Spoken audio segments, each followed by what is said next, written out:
많은 그리스도인들이 내가 참 그리스도인인가라는 갈등의 문제를 피하지 못하고 있습니다. 내가 갖고 있는 그 믿음이 불확실함 속에서 이성적으로 붙잡고 있는 경우들이 정말 많다는 것이죠. 그러나 이것을 해결할 수 있는 방법을 제안해 드리겠습니다. 그리스도인의 정체성을 확인할 수 있는 두 가지 가늠할 수 있는 기준이 있습니다. 그것은 바로 첫 번째, 예배자의 삶을 사는 것이고, 두 번째, 전도자의 삶을 사는 것입니다. 하나님은 우리를 예배자로 부르셨습니다. 교회로 부르셨다는 거예요. 교회로 부르셨다는 것은 그곳에서 하나님이 우리를 만나주시고 하나님의 영광과 임재 가운데 우리를 거하게 하시는 것이죠.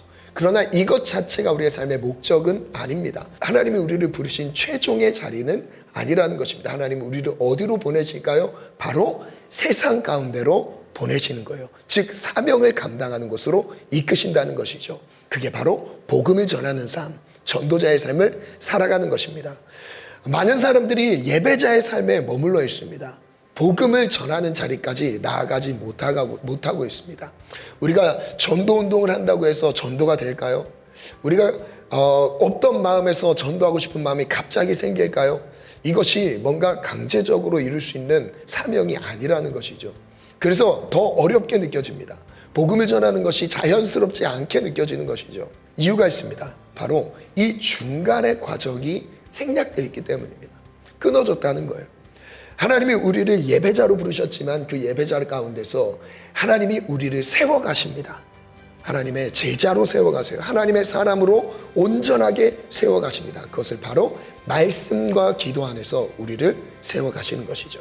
하나님의 말씀과 기도로 동행하게 될 때, 즉 하나님과 연결된 관계, 하나된 관계로 살아가는 삶입니다. 하나님의 인도하심을 따라가는 거예요. 하나님의 마음이 있는 곳으로 우리를 인도하시는 것이죠. 하나님은 우리를 어디로 인도하실까요? 바로 죽어있는 한 영혼에게로 인도하시는 것입니다. 그게 바로 복음을 전하는 삶, 사명을 감당하는 자리죠. 하나님의 꿈과 비전이 있는 삶입니다. 여러분, 내 삶에 하나님의 비전이 없어서 고민하고 계십니까? 사명이 없어서 갈등하고 계십니까?